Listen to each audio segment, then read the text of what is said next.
The surprising simplicity of proving Hermiticity in Hermitian operator transforms for all vectors. A step-by-step guide.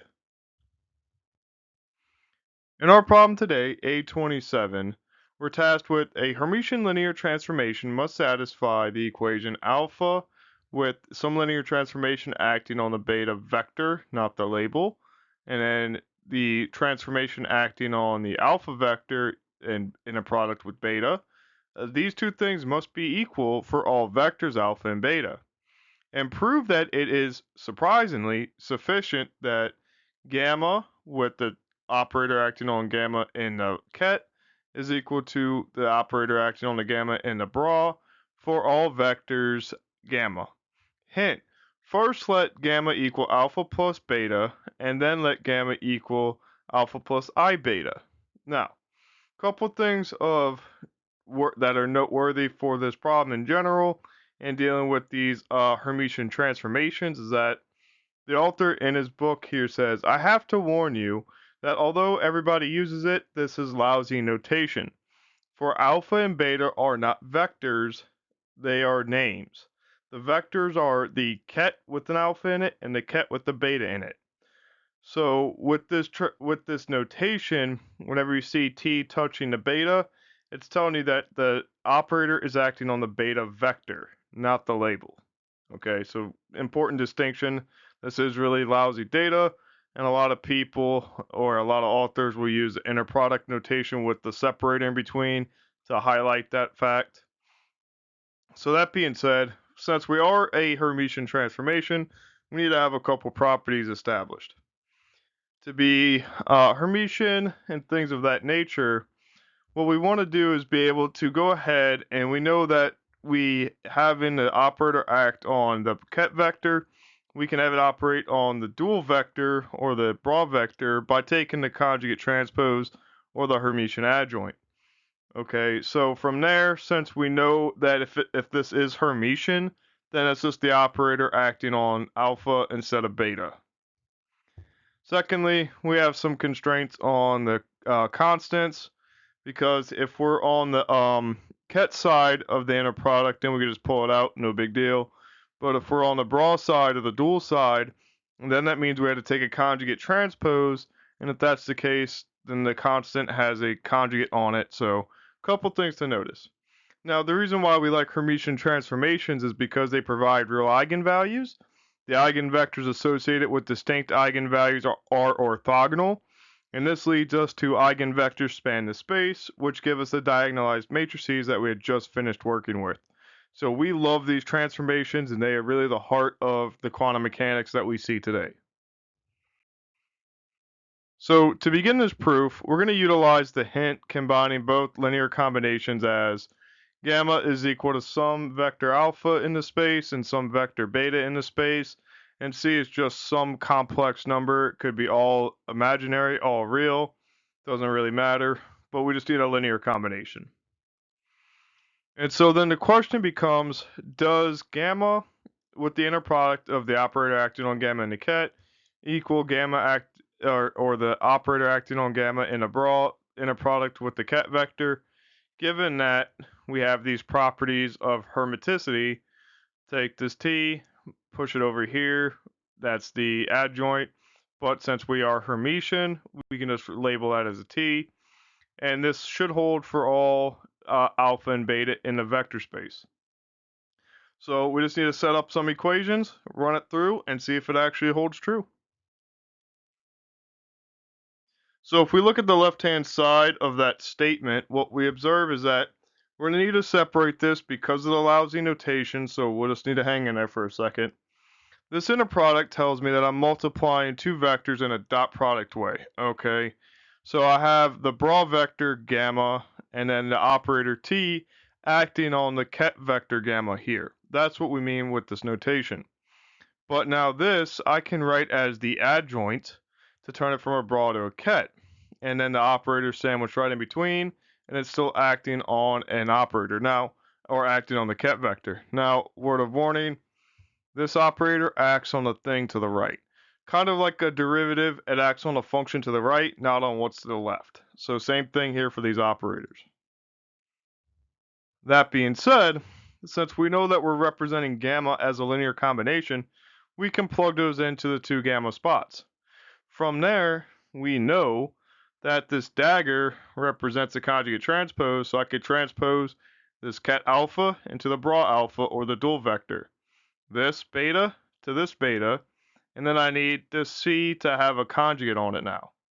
Now that we're done with that, we see that this operator T needs to be distributed into the thing it's operating on, so the alpha and beta respectively. Because C is a constant, it can move through it, so we're good. No mathematical errors there. Now we're left with two curly brackets here, which we distribute amongst as we see here. So alpha with the T alpha. This alpha distributes to that. This alpha distributes to that. This to that. This to that. And now we see that all worked out. Again, just annoying algebra and arithmetic. Now simplifying that, we see we recompact everything, and in doing so, again, just be aware of this lousy notation. T is still acting on this ket vector. Again, this book is not heavy on the split verticals for their angle brackets, so just be aware the operator acts on the thing to the right. That being said, what we're moving on through is that this is a constant that we'll pull out next step. This C is already on the outside, so we're okay there. C is on the outside, so we're okay there. But this will be a constant to pull out. So pulling out all the constants now, we see we have a C here, C star, and we see that all of the operators are on the right-hand side. So they're all acting on the ket vectors, much like what we saw here. So far so good. C star C, that's just the magnitude squared. And again, this is the left-hand side of the question mark equation. Now we have to do the same exact thing for the right-hand side.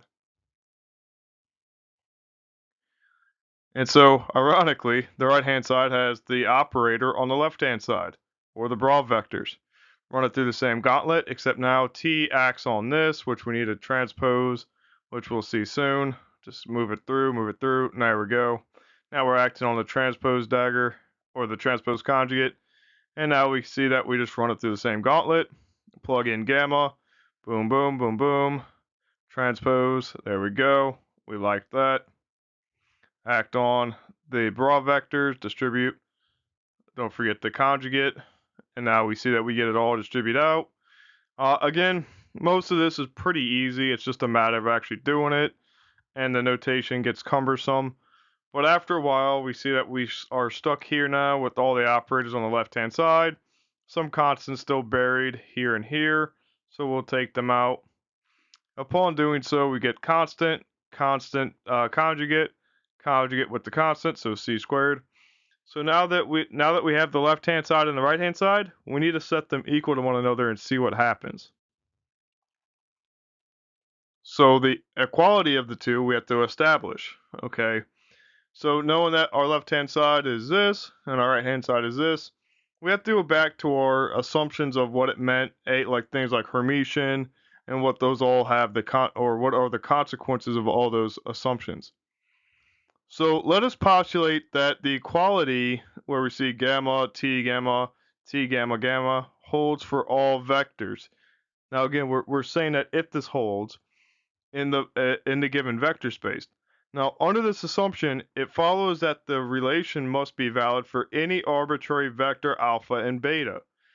And if that's true, then the Hermitian aspect of this tells us that we have T acting on the ket is the same as T acting on the bra. Same thing. So if we have T acting on beta, then T needs to act on beta in the bra. So by saying that this is true, we're postulating that if this is true, then we boil down that these are just arbitrary vectors and we can relabel gamma as these. Okay, so as a result, these two things, we see this and this. We push this over here, and then we cancel on both sides.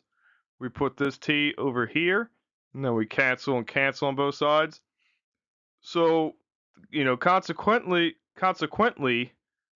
we deduce the following cancellations, and that makes it pretty easy. Now, of course, you would kind of want to jump through this without all the words, but we can see why we can cancel it, because we're given that this should hold for all vectors. And now we just have two equations, two unknowns. Let's see what we can do with them. So simplifying this, put it all into one equation. We see alpha T alpha or alpha T beta, beta T alpha, C T alpha beta, T beta alpha. So we have all the combinations we need. Everything else with their quote inner products are good. So let's figure this out. All right. Since this needs to hold for any complex number C, we can choose the C's that we want to be. In this case, C1. So we plug that in, and C equals I. So we have two simultaneous equations. One, clearly no conjugate. I's clearly have a conjugate, so we'll have to mark those two off. Simplifying, of course, conjugates don't do anything for real numbers, but they do change the sign on i's. Now, you probably notice what's about to happen. Because we changed the sign on i's, this makes it to where we can cancel them later. So I in two terms, we see that they cancel on both sides of the equation. Easy enough. Then we're left with two simultaneous equations, and guess what? We can solve this pretty quick. So now that we have two equations, we'll just add them together since one of them has a set of minus signs. And then if we do here, we see that adding these two sets of equations, this one, add it with this one, well, that's a minus, so they cancel. So get rid of that, get rid of that.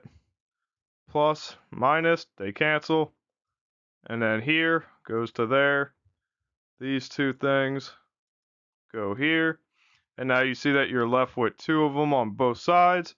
So we can factor and cancel the 2's out, just as we would see there. Easy enough. And then we see that we have proven that, if we're going to hold true that alpha beta, or that the operator can move when we have matching vectors. We didn't say anything about the mixed vectors that we have here, alpha beta.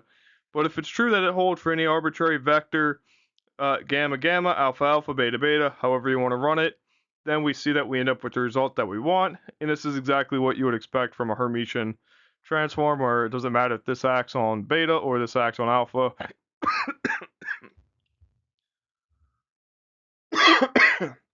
Oh, excuse me. Okay, well, I guess that's a good place to end. So thank you for watching, and until next time, stay curious.